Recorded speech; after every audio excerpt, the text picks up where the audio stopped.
پیسے کا کھیل ہو گیا, بہت مہنگی کر دی گئی ہے. اور اس کو ایک طرف رکھ دیجیے, آپ یہاں اتنے لوگ بیٹھے, آپ کے محلے میں کسی پروفیسر آف یونیورسٹی کو, بڑے پڑھے لکھے عالم فاضل آدمی کو ہم یونین کونسل کے چیئرمین کے لیے کھڑا کر دیں, آپ اس کو ووٹ نہیں دیں, اکثریت اس کو ووٹ نہیں دے. کیوں؟ ڈاکٹر نظام صاحب بیٹھے, میں کھڑا کرتا ہوں ان کو. ہمارے ایک پرنسپل تھے ہمارا کالج کے, بڑے مشہور آدمی, چودھری یعقوب صاحب. ایک دفعہ وہ میرے بزرگوں کے خلاف الیکشن میں کھڑے ہو گئے, میرے چچا الیکشن لڑتے تھے. مجھے ایک دن ملے, ہمارے استاد تھے. میں نے کہا پروفیسر صاحب آپ کس میدان میں آ گئے, آپ عالم فاضل آدمی ہیں, پڑھنے پڑھانے والے آدمی ہیں. تو مجھے انہوں نے کہا کیوں بیٹا, تمہارا دل کرتا ہے کہ تم ہی لوگ سیاست کرو؟ میں بالکل تمہارے چچا کو بھی ہراؤں گا, دوسرے کینڈیڈیٹوں کو بھی ہراؤں گا, اور یہ کروں گا. میں کہتا ہوں اللہ کرے. مجھے افسوس یہ ہے کہ میرے خیال کے مطابق آپ کو 2000 ووٹ بھی نہیں ملے. یہ بھی مل گیا تو غنیمت ہوگی, اس لیے کہ یہاں پہ ہمارا جو مطمع نظر ہے وہ کوئی پڑھا لکھا, وہ کوئی قابل لائق آدمی پارلیمان میں بھیجنا نہیں ہے. الیکشن کے اندر تو کوئی سزوکی میں بیٹھ کے ووٹ مانگنے جائے, اس کو لوگ ووٹ نہیں دیتے جی. وہ دیکھتے ہیں کہ اس کے وقت گاڑیاں کتنے ڈیرا کیا کیا کھانا والا. اور پھر یہ مجھے پتا ہے کہ جی میرے ساتھ لوگ بھی ہوں گے, میں نے ساری زندگی محنت کی ہوگی. اگر ایجنسی والوں کی خواہش ہوگی کہ میں ہار جاؤں تو میں ہار جاؤں گا جی.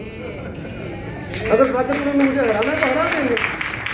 ساری پریشرز لینے کے باوجود آج اگر ہم توقع کر رہے ہیں کہ یہ پارلیمان پہ بیٹھے ہوئے بہتر فیصلے کر دے گی اور خود ہی ہمارے ضمیر جاگ جائیں گے, یہ کمال ہے نا.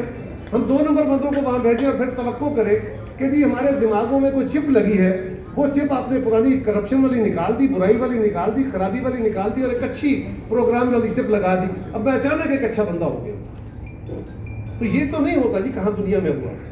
ہمیں دیکھنا یہ ہوگا خواتین و حضرات, ادارے, اسی طرح جوڈیشری کا عالم, کہاں سے آئیں گے ججز, آپ کہاں سے آئیں گے آپ کے پروسیکیوٹر؟ آپ ہی میں سے ہیں نا, ہم ہی میں سے ہیں, ہمارے جیسے ہیں. ایک دوسرے کے ساتھ میل ملاپ ہے, رشتہ داریاں ہیں, دوستیاں ہیں, تعلق ہیں, ان کے بھی مفادات ہیں. میرے لیے سچی بات ہے, سیاست میں تو ہم ہیں کمپرومائز, لیکن جوڈیشری کے اندر بیٹھا ہوا جج بھی جب یہ سوچتا ہے, اور وہ بھی سپریم کورٹ کا جج, جب یہ سوچتا ہے کہ یار اس کی نوکری رہ گئی ہے سال, وہ کہتا ہے یار یہ حکومت آ گئی ہے, اسے بگاڑ کے رکھنے سے فائدہ نہیں ہے, نوکری چھوڑ. اللہ. کوئی کہتا ہے میں اس ملاؤں کے خلاف فیصلہ نہیں دے سکتا, میں اپنے بچوں سے ان کی زندگی کے لیے ڈرتا ہوں. جس نے اپنے بچے بچا کے رکھنے ہیں وہ میرے بچوں کو کیا تحفظ دے پائے گا؟ اس سوسائٹی کے اندر یہ جان رکھوں کا کام.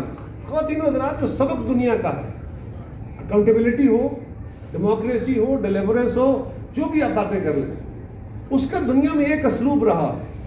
ہم آج یورپ کو دیکھ کے اس کی تمثیل دیتے ہیں, ترقی یافتہ دنیا کی تمثیل دیتے ہیں کہ وہاں بڑے اچھے ادارے بن گئے, ہمارے بھی ویسے ہو جائیں.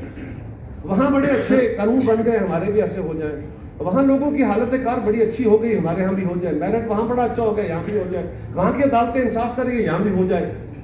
خواتین و حضرات, پھر ہمیں ان جیسا بننا پڑے گا نا. وہاں لوگ آسمانوں سے نہیں آ گئے, وہ معاشرے ویسے بنے ہیں. ہم چاہتے ہیں کہ معاشرہ ایسا ہی رہے اور باقی سب کچھ ٹھیک. ایسا نہیں ہوگا.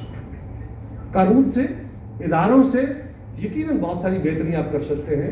پارلیمان کو آپ نے ٹھیک کرنا ہے, ایگزیکٹو کو آپ نے ٹھیک کرنا ہے. کوئی کسی کا ضمیر نہیں جاگنے دنیا میں کبھی. میں کیوں میرا ضمیر جاگ جائے گا؟ میں تو مزے کر رہا ہوں اس سسٹم کے اندر.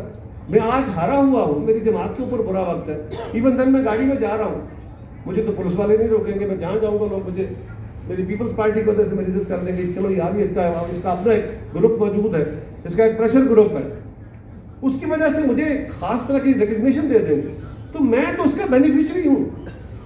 جج تو بینیفیشری ہے, ایگزیکٹو تو بینیفیشری ہے. اور آپ ہم سے توقع کر رہے ہیں کہ ہم اپنے تئیں اعلیٰ اخلاق کے حامل ہو جائیں گے. وہ بھائی پیغمبروں کے دور میں اس طرح لوگ نہیں ہوئے. جنہوں نے ڈائریکٹ پیغمبروں سے ہدایتیں لی تھیں, وہ اس لیول کے سارے لوگ نہیں ہو گئے تھے کہ ان کے اخلاق اتنے بلند ہوتے ہیں. ان کو بھی معاشرتی دباؤ نے ٹھیک کیا تھا. یورپ کے اندر جو بڑی لڑائی ہے, جن معاشروں کو آج ہم تمثیل کے طور پہ دیکھ رہے ہیں, وہ 600-700 سال کی لڑائی ہے. وہ فکری, وہ عقلی, وہ جسمانی, وہ ساری لڑائیاں لڑے, قربانیاں دیں. اور آج انہوں نے requirement of the time, society آگے آگے چلی, اس کے جو ڈیمانڈ جنریٹ ہوئی, اس ڈیمانڈس کے مطابق اس سوسائٹی نے اپنے آپ کو ایڈجسٹ کیا, قانون بنائے, ادارے بنائے, کلچر میں چینجز کی, ٹالرنس آئی, برداشت کیا, مذہب کو ایک سائڈ پہ رکھا. دنیا کا کوئی معاشرہ ایسا ہے جس کو آپ فالو کرنا چاہیں؟